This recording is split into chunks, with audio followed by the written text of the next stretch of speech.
Brought to you by TechnoSpark 20 series smartphones. I'm superhuman. Rao Inderjit का आप नाम नहीं ले रहे, लेकिन आप टारगेट कर रहे हो कि भाई एक राजा है और किसी से मिलता नहीं है, ना किसी काम करवाता, और 20 साल से आप उसने ढोरे हो, अब बदलाव का टाइम आ गया। तो आज मैं सुबह उनसे भी बात कर रहा था, तो मैंने उनसे ये सवाल पूछा कि भाई मतलब आपने लोग जजपा के जो उम्मीदवार है वो इस तरह की बात करें, भाई राजा है, गोल्फ खेल रहा है, किसी से मिलेगा ना, तो वो यूँ बोले यार वो छोटी बात करते हैं, मैं लकीर बड़ी खींचता हूँ, बोले मेरे को पर्सनल टारगेट करके क्या मिल जाएगा। कौन सी लंबी लकीर खींची जो हम उस पर चल पाए, वो काम ना गिनवाए जो गडकरी नहीं करे। गडकरी जी भी उसको ही गिनवा रहे और आप जजपा से लोकसभा टिकट लेके आए, लेकिन अब लोग यूँ कहते हैं कि भाई आप यूँ कह रहे हो विकास नहीं करवाया, ये नहीं करवाया, तो लोग ये भी सवाल करेंगे ना कि भाई 4.5 साल 5 साल तो आपने मिलकर सरकार चलाई है, तो इन 4.5 5 साल में आपने क्या करवाया। अच्छा, आपके सामने कांग्रेस ने राज बब्बर एक कैंडिडेट उतार दिया है, और हालांकि कांग्रेस में भी अंदर आपकी बड़ी खींचतान है, कप्तान साहब नाराज थे शुरू में, आपको कह रहे बना लिया, अब तो त्रिकोणीय होगा ना मुकाबला। ये बात करूँ, कहने को साइबर सिटी है लेकिन मैं उसको क्राइम सिटी का नाम देता हूँ। जनता अगर आपको समर्थन देती है तो फाजिलपुर या फाजिलपुर में मिलेगा। मैं कह रहा हूँ नमस्ते, स्वागत है आपका हरियाणा तक में, और आज हम रेवाड़ी में हैं, और रेवाड़ी में जो गुड़गांव लोकसभा का हिस्सा है रेवाड़ी, और आज यहाँ राहुल फाजिलपुरिया जो जजपा के कैंडिडेट है वो हमारे साथ हैं। राहुल भाई, पहले तो आपका स्वागत है हरियाणा तक में। बहुत बहुत धन्यवाद आप लोगों को। और गांव का जोड़ था तो यहीं हमने इनको बैठा लिया, मैं कहा यहीं बात करेंगे और आप अपनी भाषा में बात करेंगे भाई, ठीक है। तो शायद ये पहला इंटरव्यू होगा आपका ऐसा, तो मैं सबसे पहले तो नहीं जानना चाहूँ कि हम बात देख रहे थे कि भाई जेजेपी तो टिकट किसकी आओगी, और फिर पर्चा देखा तो आपका नाम आ गया एकदम, मतलब दूर दूर तक कोई चर्चा ही ना थी, यो मतलब रातों रात इलेक्शन लड़ने का क्या फैसला हुआ आपका। ऐसा हुआ कि मेरे लिए भी एक सरप्राइज ही रहा। मैं जिम कर के सो रहा था और मीडिया आप जैसे भाइयों का फ़ोन आया, मेरे को पता लगा।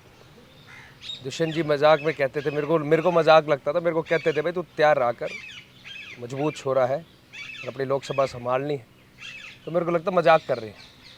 लेकिन मेरे को नहीं पता था कि उन्होंने मेरे को इस काबिल समझा और इस योग्य समझ के मेरे को टिकट दी, और मैं तो धन्यवाद करना चाहूँगा दुष्यंत भाई का भी, पूरी जनता पार्टी का, कि मेरे ऊपर विश्वास किया। तो मेरे लिए सरप्राइज़ था एकदम, मेरे पास टिकट आई और आप लोगों के सामने मेहनत में लगे।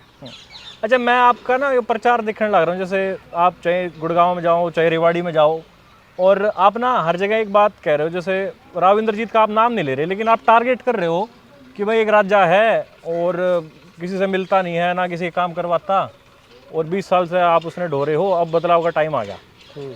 तो आज मैं सुबह उनसे भी बात कर रहा था, तो मैंने उनसे ये सवाल पूछा कि भाई मतलब आपने लोग जजपा के जो उम्मीदवार है वो इस तरह की बात कर रहे हैं, भाई राजा है, गोल्फ खेल रहा है, किसी से मिलेगा ना, तो वो यूँ बोले यार वो छोटी बात करते हैं, मैं लकीर बड़ी खींचता हूँ, बोले मेरे को पर्सनल टारगेट करके वो क्या मिल जाएगा उन्हें।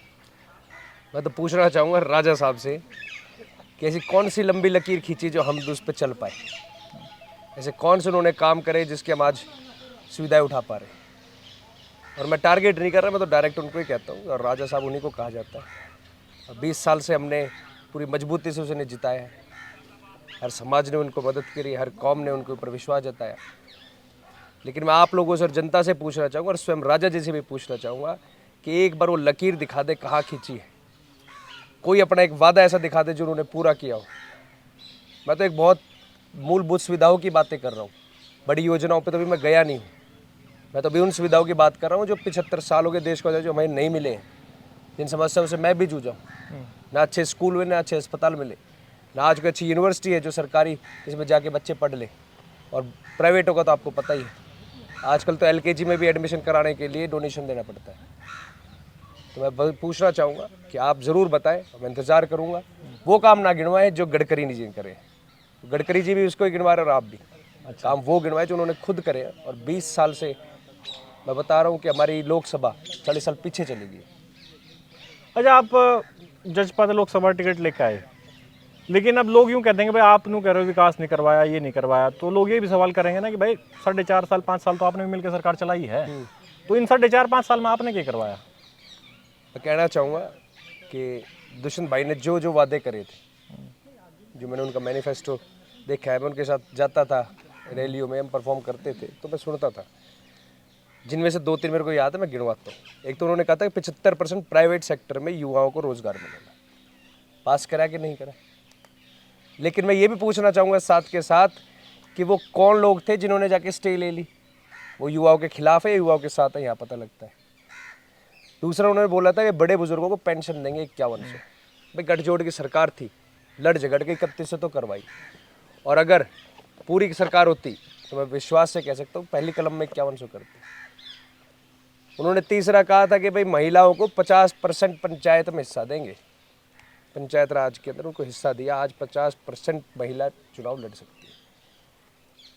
उन्होंने जो वादे करे इस टूटी फूटी सरकार के अंदर उन्होंने उस पर काम करने की कोशिश करी, पूरा जोर लगाया। अच्छा, आज आप तो यहाँ फ्रीली घूम रहे हो, अपना प्रचार कर रहे हो, सारे काम हैं, लेकिन हिसार एक सबसे हॉट सीट बनी हुई, सब तो हॉट सीट है, और वहाँ आपकी पार्टी के जो करता धरता है दुष्यंत चौटाला जी, उनकी मदर चुनाव लड़ रही है जी। विरोध हो रहा है कई लोगों का। अजय सिंह चौटाला का हुआ, नामांकन के दिन भी हुआ नैना जी का, है ना। तो वहाँ जो जिस तरह का माहौल देख रहे हो आप, तो असली टेस्टिंग तो आपकी वहाँ है ना, वहाँ तो फेल हो रहे हो। मैं आपको ये भी बताना चाहूँगा, पहले भी एक्सपोज करा था कि जो वो विरोध कर रहे हैं किसानों का झंडा उठा के, वो कुछ लोग हैं जो किसी पार्टी के पदाधिकारी हैं, किसी पार्टी में किसी पद पे बैठे हैं। पहले भी एक्सपोज किया, जब गांव के अंदर घुस रहे थे जो झंडे लेके खड़े थे, तो उन्हीं पार्टियों के कुछ लोग हैं, गुट बना के भेज देते हैं, जाते हैं, प्लानिंग करते हैं, माहौल ख़राब करने की कोशिश करते हैं। इसके अलावा कुछ नहीं है। तो आपको लगता है कि ये सब माहौल ख़राब करने को सिर्फ माहौल ख़राब किया जा रहा है और इसके अलावा कोई नहीं। जो वहाँ पे इतने लाखों समर्थक आ रहे हैं, उन्होंने भी तो कुछ सोच के समर्थन कर रहे हैं। जो 4 लोग ऐसे क्यों आते निकल के, तो आप लोगों के सामने। अच्छा, आपके सामने कांग्रेस ने राज बब्बर एक कैंडिडेट उतार दिया है, और हालांकि कांग्रेस में भी अंदर आपसी बड़ी खींचतान है। कप्तान साहब नाराज थे शुरू में, अब तो कह रहे हैं बना लिया। अब तो त्रिकोणीय होगा ना मुकाबला। देखो, मेरे लिए मुकाबला कभी था ही नहीं इन लोगों से। मेरा मुकाबला काम करने का है, मेरा मुकाबला बदलाव लाने का है। जो पिछले 20 साल से लोगों ने विश्वास जताया है, उनको ये बताने का है कि आपके जो राजा साहब थे वो सक्षम नहीं रहे इस लोकसभा को आगे ले जाने में, इसमें काम करने में। मैं तो एक छोटी सी एक आपको बात बताता हूँ कि सरकार 5 करोड़ रुपए देती है खर्चने के लिए, और 20 साल के जो भी उनका कार्यकाल रहा है उसके अंदर 105 करोड़ की धनराशि बनती है जो वापस सरकार को दे दी गई। उनको बोला कि भाई वहाँ पे ज़रूरत नहीं है लगाने की। हमें ज़रूरत नहीं है। आज हम जिस गांव में बैठे, इसमें ना स्कूल है, ना अच्छे रोड है, ना कोई अस्पताल है, ना बहन बेटियों के लिए ऐसी कोई यूनिवर्सिटी है जो आसपास वो उनकी कोई बसें आती हो। अभी महिलाएं मिली थी, बता रही थी कि हमारी बेटियां ऐसे पैदल जाती हैं, पैदल आती हैं, सुरक्षित नहीं है। तो ये तो बहुत छोटी छोटी चीज़ें हैं। गुड़गांव की बात करूँ, कहने को साइबर सिटी है, लेकिन मैं उसको क्राइम सिटी का नाम देता हूँ। क्राइम सबसे ज़्यादा गुड़गांव में। 2009 में एक हुड्डा सिटी सेंटर का लास्ट पिलर था, आज तक आगे नहीं बढ़ा। घोषणा है। गुड़गांव सिमट के इतना हो गया है, लोग अब कह रहे हैं दुबई जैसा दिखता है। मैं भी कहता था, लेकिन जब उसके अंदर गहराई में जाए तो दुबई जैसा बड़ा हुआ तो बिल्डरों का है, सरकार का कोई योगदान नहीं है। अगर सरकार के काम देखने हैं तो गाँव में जाए जहाँ पे गोडे गोडे पानी भरा है, जनता अपने घर में हाउस अरेस्ट हो जाती है बारिश के टाइम पे। मैं बताना चाहूँगा, कोई अंडरपास नहीं दिया गया। जिनके गांव के पास फाटक लगे हुए, वो बेचारे जाओ में लग लग के परेशान है। अब तो उन्होंने नई चीज़ चलाई हुई है कि गाँव के अंदर कूड़ा डालने का काम करे, डंप यार्ड बना रहे।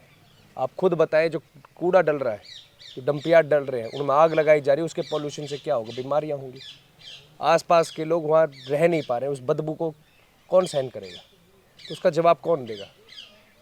जब इनके पास इतने बड़े बड़े कार्यालय बनाने के लिए पैसे हैं, मिनिस्टर्स के लिए रेस्ट हाउस बनाने के पैसे हैं, तो ये डंप यार्ड का एक प्रॉपर क्यों नहीं निकाल के लाते कि कोई अंडर कवर बनाए, कोई बेसमेंट में बनाए, कुछ भी करे। बाहर इतनी टेक्नोलॉजी है जो बना रही है, कर रही है, रिसाइकल भी कर रही है, अच्छे से काम कर रही है, लेकिन हमारे यहाँ क्यों नहीं कर? क्योंकि ठेकेदारों के हाथ में छोड़ दिया है। तो जब तक ठेकेदार काम करेंगे तो इसी तरीके से हमारा हाल खराब रहेगा। अच्छा, आप टिकट लेके, जैसे सबसे पहले हम कोई भी आदमी अपने गांव से किसी बड़े काम की शुरुआत करता है, आप अपने गांव में मिले होगे, लोगों से बात करी होगी, तो आपने क्या कुछ आशीर्वाद लिया है? और जैसे जिस प्रकार का यहाँ पे राव इंद्रजीत सिंह का दबदबा रहा है, लगातार वो जीतते रहे हैं, तो लोगों ने आपको क्या कहा जब आपने कहा मैं चुनाव लड़ रहा हूँ? मैंने जैसे ही टिकट आई, सबसे पहले शाम को मैंने अपने गाँव में सारे जितने बड़े बुजुर्ग मौजूद आदमी थे सबको बुलाया। और कभी आप मेरे गाँव में चक्कर लगाना, ये कहते हैं इतिहास में यहाँ पे और भी बहुत नेता आए हैं, हमारे गांव के मंदिर में इतने लोग, इतनी भीड़ वो लोग भी जो कभी राजनीति से वास्ता नहीं रखते, वो लोग भी मेरे को आशीर्वाद देने आए, मेरी माताएं बहनें आई, और आज पूरा गांव, हमारे गांव की लेडीज़, हमारी माताएं मेरे लिए खुद वोट मांगने जा रही हैं घर घर। तो उनका आशीर्वाद सदैव है और मेरे साथ है। अच्छा, यहाँ पे मेजर प्रॉब्लम्स मतलब आपने के देखने मिल रहे, जैसे जितने भी आप गांव में जा रहे हो, शहरी इलाके में भी घूमे हो, आप इस तरफ रेवाड़ी की साइड हो, तो मेजर प्रॉब्लम क्या लगे गुड़गांव लोकसभा के आपने? मेजर प्रॉब्लम बताऊं भाई, अगर हम शुरुआत से आए तो एक माँ बाप किस लिए पैसे कमाता है कि हम अपने बच्चों को अच्छी सुविधा दे पाए, जिसमें कि सबसे पहले तो स्कूल ही आ गया। जब हमारे गांव के अंदर अच्छे स्कूल होंगे तो हमें प्राइवेट स्कूल में जाने की ज़रूरत नहीं, डोनेशन देने की ज़रूरत नहीं। अच्छे अस्पताल हों तो अच्छे अस्पताल होंगे तो हम अच्छा इलाज अपने सरकारी अस्पताल में कराएंगे, वहाँ ज़्यादा मोटा पैसा देने की ज़रूरत नहीं। आज अस्पताल तोड़ के पार्किंग में बनाई जा रही है। अच्छी यूनिवर्सिटीज़ हों तो हम अपनी अच्छी यूनिवर्सिटीज़ में, सरकारी यूनिवर्सिटीज़ में पढ़ेंगे, हमें वहाँ पे भी ज़्यादा पैसा ख़राब करने की ज़रूरत नहीं। ये मूलभूत सुविधा है कि आदमी को ये चाहिए ही चाहिए। उसके बाद आती है पानी की बात। आज कुछ गाँव तो मैं बात के ऐसे हैं कि बच्चे पढ़ने की जगह पानी ढोते फिर रहे, सिर पे गडोले रखे। मैं कहना चाहूँगा कि अनाउंसमेंट बहुत हुई, डिफेंस यूनिवर्सिटी की अनाउंसमेंट हुई थी आज से 15 साल पहले। पूछना जवाब लेना कहाँ है, हम ढूंढ के आए, पूरा मिला नहीं। हमने पूछा कह रहे बनवाऊंगा। हाँ, तो अब तो अपने मुंह से कहते हैं कि वो भाई जो पिछले समय में मैंने काम नहीं किया 5 साल में करूँगा। हम तो उम्मीद करते हैं कि पिछले 10 साल में भी आपने कुछ कर लिया होता तो शायद मेरे को आगे आने की ज़रूरत ना पड़ती। आज मेरे पास वो बातें नहीं होती, अगर उन्होंने काम किए होते मैं बोल नहीं पाता। जनता आज जवाब मांग रही है। आज उन्हीं के गाँव जो गोद लिए हुए हैं वो काले झंडे दिखा रहे हैं। आज 15 गाँव की पंचायत हुई है, वो लोकसभा चुनाव का बहिष्कार कर रहे सिर्फ उनकी वजह से, क्योंकि वही रहे हैं सत्ता में, वही हर पार्टी में वो रह ली, कांग्रेस में वो रह ली, बीजेपी में। अब उनके पास भानना क्या है? लोगों से मिलने में उनको तकलीफ होती थी। अच्छा, आखिरी 2 सवाल लूँगा मैं, आपको जाना भी है। पहला तो मेरा सवाल ये है कि आप जेजेपी से टिकट लेकर आए और एक ना कास्ट की बड़ी राजनीति है, हर जगह है, वो भले उस चीज़ से कोई डिनाई करता हो, तो पार्टी को जज पाओगे ऐसे देखा जाता है कि भाई एक बड़ा जाट वोट बैंक है पार्टी के पास और वही प्रिडोमिनेटली वोट करता भी आया है अब तक, और इस पार्टी के जो टिकट लेके इस इलाके में आता है सफल नहीं हो पाता। मैं बताता हूँ कि ये दुष्यंत जी की पार्टी है, इसमें हर धर्म हर जात के लोग हैं। और एग्जाम्पल के तौर पे बता देता हूँ कि हमारे अनूप धानक जी थे, उनको मिनिस्टर बनाया कि नहीं बनाया। तो इस पार्टी के अंदर जात पात का कोई लेना देना नहीं है।